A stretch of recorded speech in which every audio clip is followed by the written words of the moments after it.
I actually named him as captain for the Sydney Test match last summer. You know, when Rowett didn't play that game and there was a bit of an injury cloud over Bumrah, or as that game went on, Bumrah actually broke down in that game. And look, I don't know Shubman that well. I've spoken to him 6, 8, 10 times maybe the last couple of years around different things and around batting and around leadership. He's done a great job with GT, no doubt about that. But he just seems the sort of guy that the extra responsibility wouldn't faze too much. You know, it seems like he's got a really level head on his shoulders. He's someone that's going to be around, you know, Indian cricket for another 10 years. His white ball form has been incredibly good. He's got a little bit of work to do, yes, on his Test match batting, and that's never easy when you're a new captain. To have to worry about your batting to the degree that he's going to have to won't be easy for him. But I think he's got enough senior players around him with KL and Bumrah and these sort of guys to help him, and even someone like Rishabh, who's played a fair bit of Test cricket now as well, to sort of, you know, help him through the initial stages of his captaincy. So I think it's a good call.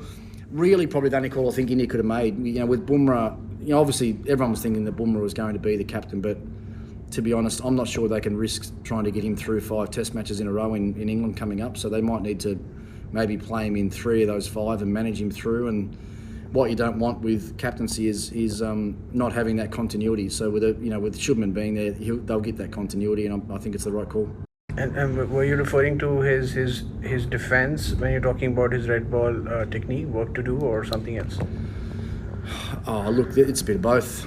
You know, there's some of the great Test players that haven't had great defensive games. You know, you look at Sehwag or something like that's probably a great example of that. But I think if you're in control of your stroke play, you don't have to worry too much about your defence. I mean, obviously it's a big part of Test match cricket, but I think it's more his mental application. I think everything's there to me. Well, I mean, when I see him play a forward defence or backward defence, there's nothing there that's technically wrong. I think sometimes he might just get a little bit either ahead of himself or a little bit lazy in the middle of a Test match innings, and you can't afford to do that. You've got to be 100% committed to every ball that you face through 6 or 7 hours of every day if you want to be a successful test match batsman. That's what the great players have always done, and I think that's the challenge for Shubman. But everything's there, and I'm sure we'll see him turn into a terrific Test match player.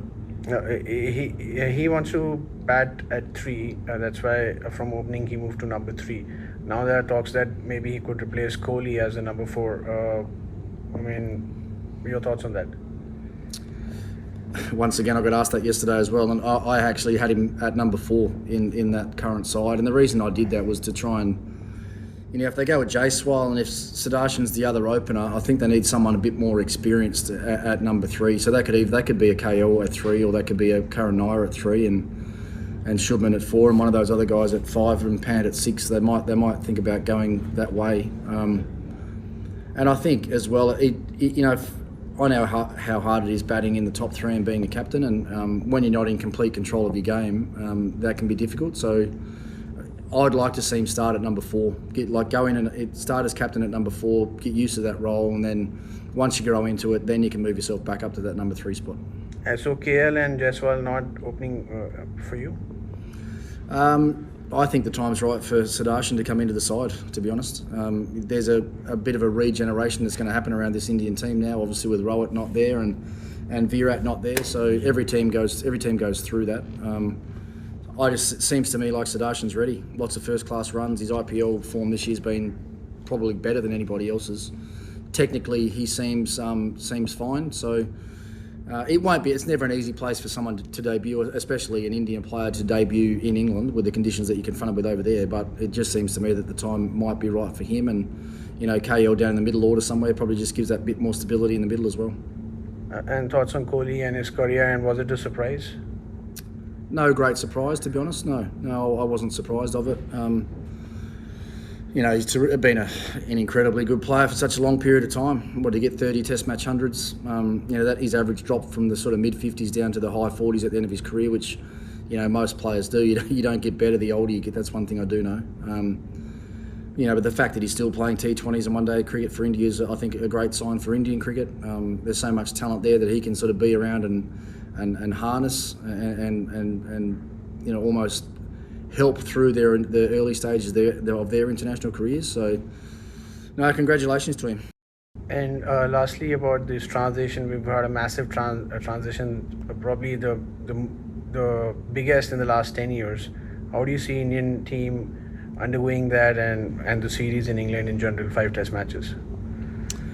Look, I think India is one team that'll cover those couple of losses from when I say losses, retirements from senior players really seamlessly. There's just so much talent here, so many young players that can come in and step up. Even someone like Karan Nair coming back in who hasn't played a test match in 7 years, so they've got that sort of ability that they can call on as well, and that little bit of experience where they need it. So I think, they're great players. Sharma and Virat obviously great players, and they'll be sadly missed, but I think India will cover quite quickly. Shami's the other one that's not there. That's the other big loss that no one's really spoken about a lot, because we've seen what Shami's been able to do in England in the past at his absolute best, and he's been as good as anybody over there. Hasn't taken the wickets because he's actually been too good. He's gone past the outside edge more than finding the outside edge. So there's a loss there. Arshdeep, as I said, I think can cover that role, or even someone like a Prasidh Krishna can cover that role as well pretty well, I think. So I think they'll recover and rebound pretty quickly.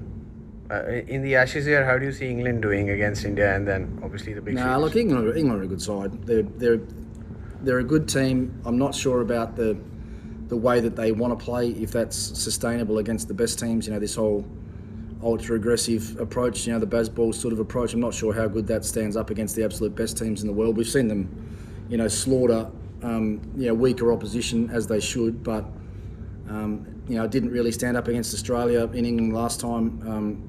I'm not sure how it'll stand up against India either, because one thing they need, and we've spoken about this a lot, that if they want to play that style of cricket, they need flat pitches. But if they provide flat pitches, then India will bat well over there as well. So it's a double-edged sword for them, and I'm not sure which way it'll go. In the Australian summer, I can't see them winning in England, to be honest. Australia, if they're at full strength with that bowling attack, and Australia got a few decisions to make as well with their top order batting. Labuschagne's the one that everyone's talking about at the moment. Cameron Green's going to come back into the side. Who's the other opener going to be? We'll know in a couple of weeks when the World Test Championship comes around, but then they go to the West Indies, and then they obviously have got the Ashes in Australia. So they've got a bit of cricket to play yet, but I can't see England beating Australia at home.